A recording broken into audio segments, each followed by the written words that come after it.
오늘은 결혼과 이혼에 대한 예수님의 교훈이라는 제목으로 말씀을 전하도록 하겠습니다. 오늘 본문에서는 예수님이 친히 결혼과 이혼에 대한 성경적 교훈을 가르쳐 주는 내용이 나옵니다. 어느 날 예수님에게 바리새인들이 찾아와 이혼에 대한 질문을 던집니다. 본문 3절을 보시기 바랍니다. 바리새인들이 예수께 나와 그를 시험하여 이르되 사람이 어떤 이유가 있으면 그 아내를 버리는 것이 옳으니까.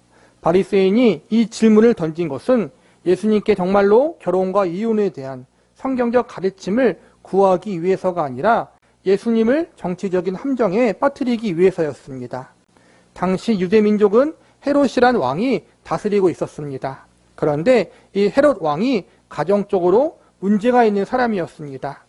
헤롯 왕에게는 기존 아내가 있었는데 기존 아내를 쫓아내고 형의 아내, 즉 자신의 형수와 재혼하게 되는 일을 벌인 것입니다. 이처럼 헤롯 왕의 이혼과 재혼의 문제가 큰 이슈로 대두되고 있었던 그 당시 바리새인들이 찾아와 예수님에게 이혼에 대한 질문을 던진 것입니다. 사실 그 당시 백성들에게 존경받았던 세례 요한이 헤롯 왕의 이혼과 재혼의 문제에 대해서 잘못되었다고 지적한 적이 있습니다. 기존의 아내를 일방적으로 쫓아내고 형수와 재혼한 것은 하나님 앞에서 도덕적, 윤리적으로 잘못되었다는 것입니다. 그런데 헤롯 왕이 세례 요한의 말을 듣고 화가 나서 그를 감옥에 가두고 나중에는 사형에 처해버립니다. 이러한 사건이 있었던 것을 잘 알고 있었기에 바리새인들은 예수님을 시험하고 함정에 빠뜨리기 위해서 이러한 질문을 던진 것입니다. 그런데 예수님은 이러한 바리새인들의 악한 의도를 알고 계셨음에도 불구하고 이 질문에 대한 답변을 회피하지 않으시고 성경적으로 올바른 교훈을 알려주십니다.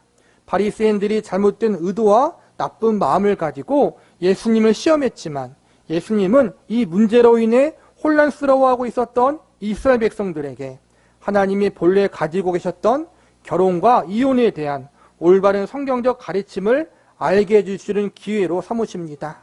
대다수의 이스라엘 백성들이 지금까지는 인간의 무지로 인해서 결혼과 이혼에 대한 하나님의 뜻을 오해하고 있었고 그래서 바르게 순종하지 못했는데 예수님이 이번 기회를 통해서 그동안 잘못 알고 있었던 오해들을 바로잡아 주신 것입니다. 결국 바리새인들의 악한 마음에서 나온 질문을 예수님이 선한 것으로 바꾸어 많은 사람들에게 결혼에 대한 하나님의 본래 계획과 뜻을 알려주는 기회로 삼으신 것입니다.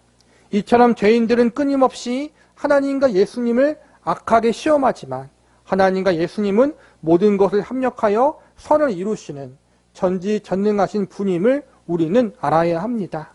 우리는 오늘 결혼과 이혼에 대한 예수님의 가르침을 통해서 우리가 알아야 할 결혼 제도와 이혼 제도에 담긴 하나님의 뜻은 무엇이며 오늘날 우리들이 하나님 앞에 취해야 할 올바른 태도는 무엇인지 알아보는 시간을 가져보도록 하겠습니다. 제일 먼저 결혼 제도에 대해서 살펴보겠습니다. 본문 4절과 5절을 보시기 바랍니다.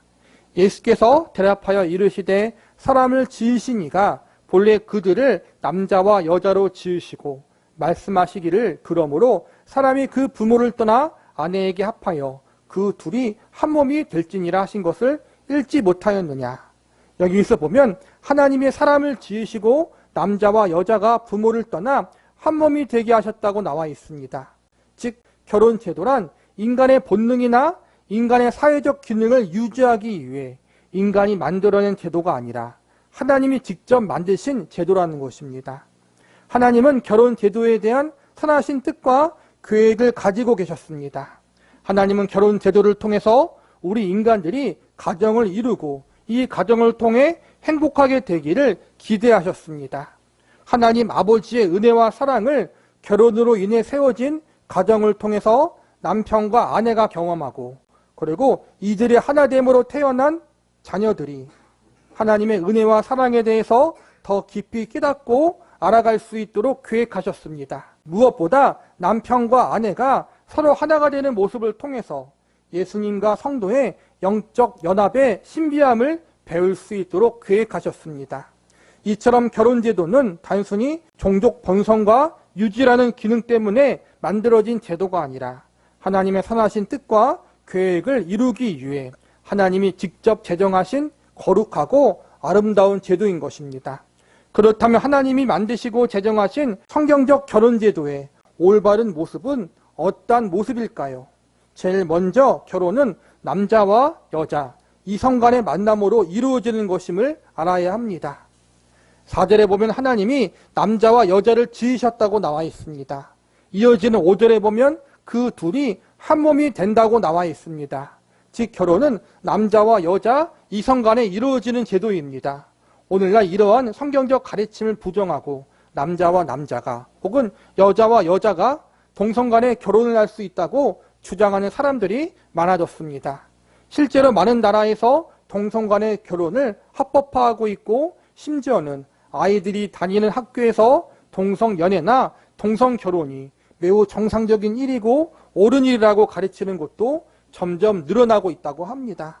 우리나라 역시 아직 법적으로 동성 결혼이 완전히 허용되지 않았지만 동성 결혼이 인정되고 있는 분위기입니다. 하나님을 믿고 성경을 믿는 성도들로서 남자와 여자를 창조하시고 남자와 여자가 서로 만나 결혼하게 하신 하나님의 계획, 결혼 제도의 본래의 모습을 변질시키거나 왜곡시키려는 모든 주장들에 대해서 우리가 가진 신앙의 양심으로 그것을 거절하고 반대할 수 있는 사람들이 되어야 합니다. 그 다음 결혼은 한 남자와 한 여자의 만남으로 이루어지는 것임을 알아야 합니다. 본문 5절을 다시 보시기 바랍니다. 말씀하시기를 그러므로 사람이 그 부모를 떠나서 아내에게 합하여 그 둘이 한 몸이 될지니라 하신 것을 읽지 못하였느냐. 여기에서 보면 둘이 한 몸이 된다고 나와 있습니다. 여러 명이 한 몸이 되는 것이 아니라 둘이 한 몸입니다. 한 남자와 한 여자가 만나 두 사람이 하나가 되는 것이 바로 하나님이 제정하신 결혼 제도의 본 모습입니다. 즉 일부일처제가 성경적인 결혼관이라는 것입니다. 대부분의 나라는 일부일처제를 법적인 결혼관으로 삼고 있지만 아직까지도 일부 다처제를 허용하는 나라들이 있습니다. 보통 이슬람 국가들이 법적으로 한 명의 남편이 여러 명의 아내들과 결혼할 수 있는 일부 다처제를 허용하는 경우들이 많습니다. 여러 명의 아내를 두면 배다른 형제들이 생기게 되고 나중에는 이로 인하여 여러 가족과 형제들 간에 큰 갈등이 생기는 일이 벌어집니다. 말라기서 말씀해 보면 하나님이 경건한 자손을 얻고자 부부간에 서로 하나만 허락하셨다고 말씀하고 있습니다.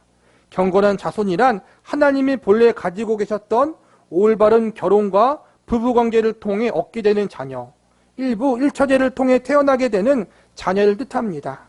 성적으로 남잡한 관계, 여러 이성과의 복잡한 관계로 인하여 태어난 자녀를 하나님이 기뻐하지 않고 하나님의 뜻과 방법에 부합되게 태어난 자녀를 하나님이 귀하게 보셨다는 것입니다. 그럼에도 불구하고 오늘날 하나님이 본래 계획하신 건전한 부부관계를 거절하는 사람들이 적지 않게 존재하고 있습니다. 일부 일처제를 허용하는 국가에서도 비공식적으로 두 번째 아내 혹은 내연녀를 두는 경우들이 있습니다. 법적으로 가족관계 증명에는 배우자로 올라와 있지 않지만 살림을 두 집에 차려놓고 사는 사람들도 적지 않게 있다는 것입니다. 심지어는 양쪽 다 자녀들이 있어서 두 가족의 남편, 두 가족의 가장으로 사는 사람들도 있습니다. 이런 행위는 매우 잘못된 것이며 양쪽 가정에 그리고 그에 속한 자녀들에게 큰 상처를 주는 행위입니다. 일부일처제, 경건한 자녀를 가지는 것이 하나님의 기뻐하시는 뜻임을 우리는 기억해야 합니다. 또한 결혼은 부모를 떠나 독립된 가정을 이루는 것입니다. 본문 5절과 6절을 보시기 바랍니다. 말씀하시기를 그러므로 사람이 그 부모를 떠나서 아내에게 합하여 그 둘이 한 몸이 될지니라 하신 것을 읽지 못하였느냐. 그런즉 이제 둘이 아니요 한 몸이니 그러므로 하나님이 짝지어 주신 것을 사람이 나누지 못할지니라 하시니. 5절에 보면 사람이 그 부모를 떠나 합하여 한 몸이 된다고 나와 있습니다. 부모를 떠난다는 말은 부모와의 관계를 단절한다는 것이 아니라 자녀가 부모로부터 독립된 가정을 이루어야 한다는 것을 뜻하는 것입니다. 지금까지 부모에게 크게 의존하여 살아온 자녀들이 새로운 가정, 건강한 가정을 세우기 위해 제일 우선적으로 필요한 것이 바로 부모로부터 심리적으로, 경제적으로 독립하는 일임을 예수님이 가르쳐 주신 것입니다. 즉 부모로부터 오는 도움에 너무 기대어 살지 않고 경제적으로, 심리적으로 자립하여 독립한 한 가정을 이루는 것이 바로 성경적으로 건강한 가정이라고 할 수 있습니다.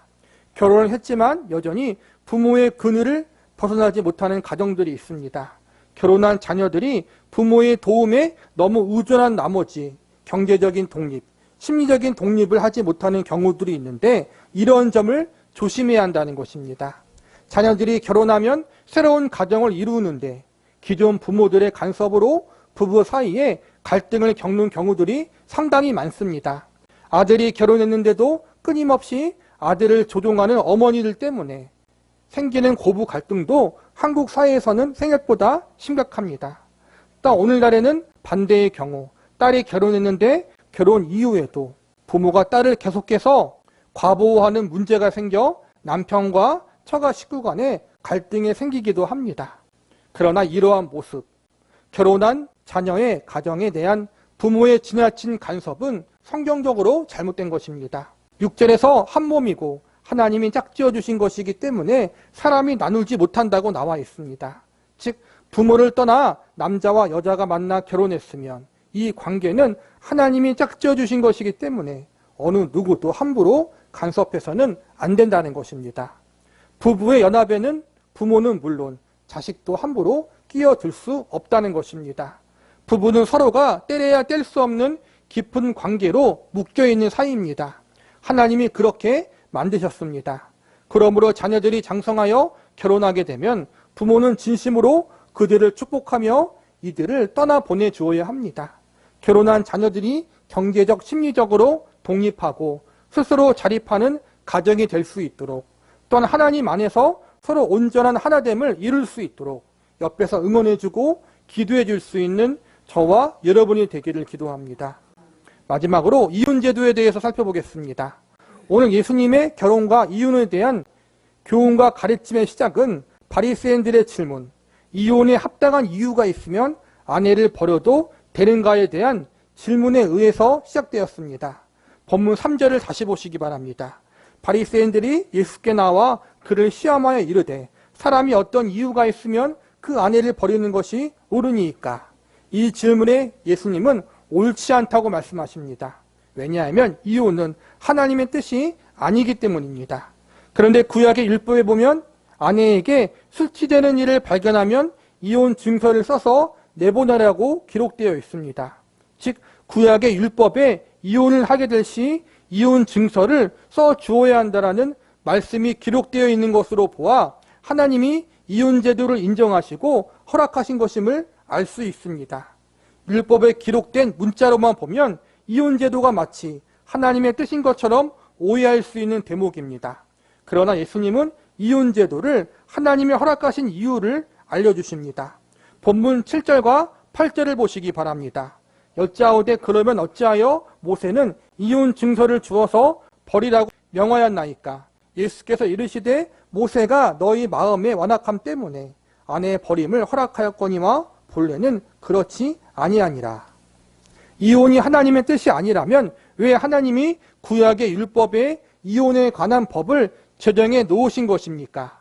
이 질문에 예수님은 인간이 완악하기 때문에 그런 것이라고 알려주십니다. 결혼한 부부가 이혼하지 않고 잘 사는 것이 하나님의 본래 뜻이지만 인간이 완악함으로 인해서 이혼 제도가 생겨날 수밖에 없었다는 것입니다. 유교 문화권에 있는 우리나라도 그렇고 과거 이스라엘 민족도 이혼 문제에 대해서 여자가 약자의 위치에 있었습니다. 이혼 문제가 발생하게 되면 그 책임을 대부분 여자에게서 찾는 분위기가 강했습니다. 남자의 잘못에 대해서는 남자가 실수할 수 있고 잘못도 할 수 있지라는 관용적인 태도를 취했습니다.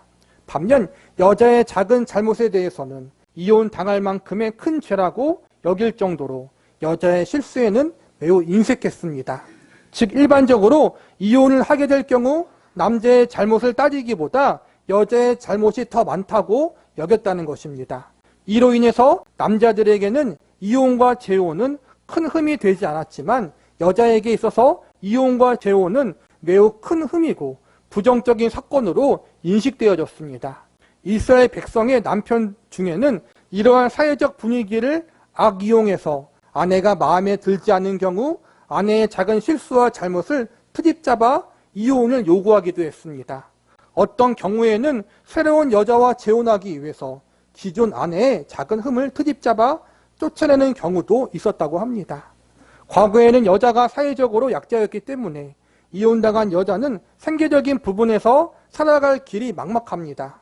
여자가 돈을 버는 일을 하기 힘든 사회였기 때문에 이혼당한 여자는 재혼을 해야 생계를 유지하며 살아갈 수가 있었습니다. 그런데 이혼 증서가 없다는 것은 큰 잘못, 큰 결점, 큰 오점이 있어 이혼당한 나쁜 여자라는 오해를 살 수 있어서 재혼의 길이 막힐 수가 있었습니다. 이러한 이유로 하나님은 이혼당할 경우 여자에게 이혼 증서를 반드시 써주어 여인들이 재혼하여 생계를 유지할 수 있게 해야 한다라고 율법으로 정해놓으신 것입니다. 본문 9절을 보시기 바랍니다. 내가 너에게 말하노니 누구든지 음행한 이유 외에 아내를 버리고 다른 데 장가 드는 자는 간음함이니라. 이 말씀은 이혼이란 것은 본래 하나님의 뜻이 아니고 배우자가 바람난 경우를 제외하고는 결코 이혼해서는 안 된다는 것이 결혼제도를 제정하신 하나님의 본래 뜻이라는 것입니다. 간음 이외에 이혼하고 또 그렇게 해서 새롭게 재혼한다면 그건 역시 하나님 앞에 간음한 것과 같다고 경고하십니다.